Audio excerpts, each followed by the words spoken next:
안녕하십니까. 신의균의 군사TV 디펜스 브리핑입니다. 자, 전 세계 각종 군사 안보 소식 전해드리는데요. 첫 번째 소식입니다. 요즘 러시아군 기강이 정말 개판 5분 전인 것 같습니다. 최근 러시아 국내에서 여러 사건 사고들이 끊이지 않더니 이번에는 리비아에서 헬기가 추락했다는 소식입니다. 러시아 정규군 소유 기체지만 러시아의 용병회사 바그너 그룹 운용 기체로 둔갑한 밀-24 하인드 공격 헬기가 지난 9월 23일 리비아 중부 알-주프라 남서쪽에서 추락했다고 리비아 정부가 현지 시각 24일 밝혔습니다. 유엔이 승인한 합법정부인 트리폴리 통합정부군 소속의 압둘 하디다라 장군은 24일 보도자료를 통해 러시아 용병들이 타고 있던 헬기 한 대가 알-주프라 남서쪽의 샤크나 마을 인근에 추락했으며 이로 인해 러시아 용병 4명이 숨졌다라고 밝혔습니다. 추락한 헬기는 리비아에서 작전 중인 푸틴의 사병인 바그너 그룹 소속으로 확인됐는데요. 바그너 그룹과 이들을 고용한 리비아 국민군 측은 정부가 거짓말을 하고 있으며 헬기가 추락한 사실이 없다라고 주장했습니다. 이에 트리폴리 통합정부는 24일 관련 사진과 영상을 통해 헬기 추락 현장을 공개했는데요. 정부는 이들이 러시아 용병들이 장악한 유전으로 가던 중이었으며 지휘 요원이었을 것이라는 분석 결과도 덧붙여 내놓았습니다. 바그너 그룹은 푸틴의 개인 사병 집단으로 PMC 즉 용병들이지만 러시아군 훈련장을 이용하고 러시아군 장비를 제멋대로 가져다 쓰는 악명 높은 집단인데요. 나름 러시아에서 최정예라고 불리는 이 집단조차 리비아 곳곳에서 항공기 추락 사고와 대민 피해 등 문제를 일으키고 있어서 러시아 군인들의 기강 자체가 해이해질 대로 해이해졌다라는 평가가 나오고 있습니다.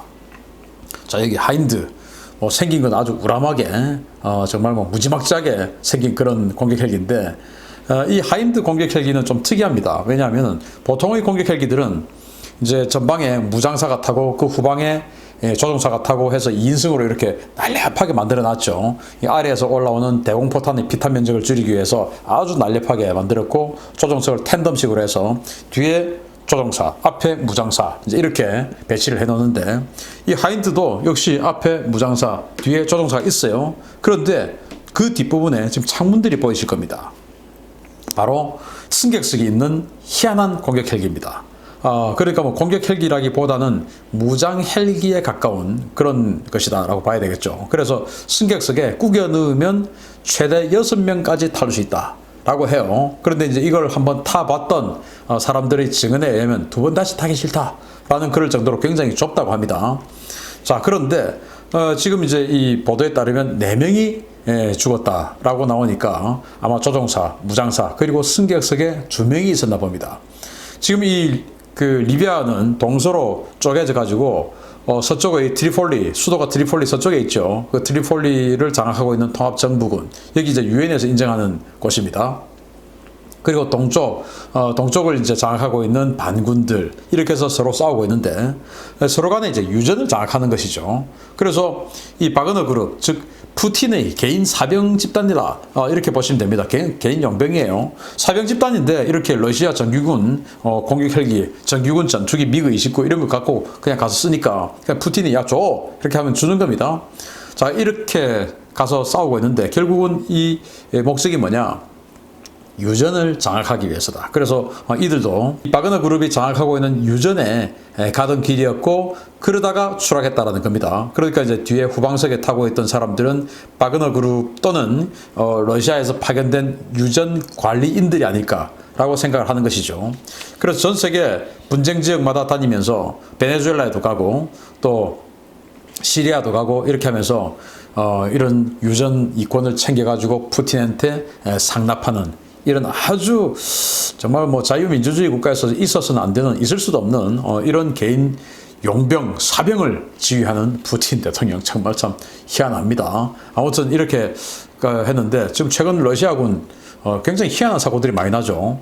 제가 그저께 보도해드렸듯이 수호이 35 전투기가 제대로 무장을 20mm 기관포를 탈거하지 않은 상태에서 20mm 기관포가 탄이 장전되어 있는 걸 모르고 조종사가 쏴가지고 같은 러시아군인 수호이 30 전투기를 격추시켜버렸어요. 그런 과정에서 시뮬레이션 모드로 만들지 않고 그냥 일반 모드로 더그파이팅 훈련에 들어갔다. 이런 뭐 여러 가지 군기 빠진 내용이죠. T-90 전차가 훈련장을 가로질러 가고 있는데 그걸 역시 러시아군이 그걸 조준해가지고 이동하는 거 그대로 시선 유도니까 시선 유도 해가면서 그냥 이동하고 있는 걸 대전차 미사일로 격파를 시키는 이런 상황까지도 발생하는 게 지금 현재의 러시아군인데 정말 뭐 군 기강이 해이해질 대로 해이해졌다라고 생각을 하는데 우리 대한민국군 이런 군대 절대로 되면 안 되겠습니다. 두 번째 소식입니다. 중국이 미국의 스텔스 전투기를 상정한 스텔스 표적 드론을 공개하고 이 드론의 비행 테스트가 성공적으로 끝났다고 밝혔습니다. 스텔스 표적 드론이 실용화된 것은 이번이 처음입니다. 인민해방군에 납품하는 첨단 무인 장비를 연구하는 총참모부 직속의 제60 연구소가 최근 신형 스텔스 표적 드론을 공개했다고 항공 전문 매체들이 9월 24일 일제히 보도했습니다. 중국이 공개한 스텔스 표적 드론은 II-150Y로 명명된 형태로 전체적으로 스텔시한 형상의 외형 설계를 가지고 있으며 보조 로켓을 통해 이륙하고 낙하산으로 회수하는 방식의 드론이라고 연구소 측은 설명했습니다. 이 드론은 중국 공군의 스텔스 대응 능력을 향상시키기 위해 개발됐는데요. 시속 828km의 최대 속도, 그리고 4,500m의 최대 상승고도, 반경 100km 범위 내에서 최대 1시간 채공이 가능한 성능을 갖추고 있습니다. 연구소 측은 이 미사일을 레이더 반사 면적이 0.005 세제곱미터 정도에 불과하다며 적의 스텔스 전투기는 물론 스텔스 순항 미사일을 묘사해 훈련이 가능하다고 주장했는데요. 이는 미국의 F-35나 제즘을 의식한 것으로 보입니다. 스텔스 표적 드론이 개발된 것은 이번이 세계 최초인데요. 이 드론을 이용해서 훈련하는 중국이 과연 미국의 스텔스 전투기와 미사일에 대해 얼마나 효과적인 대응 능력을 갖출 수 있을지 지켜보겠습니다.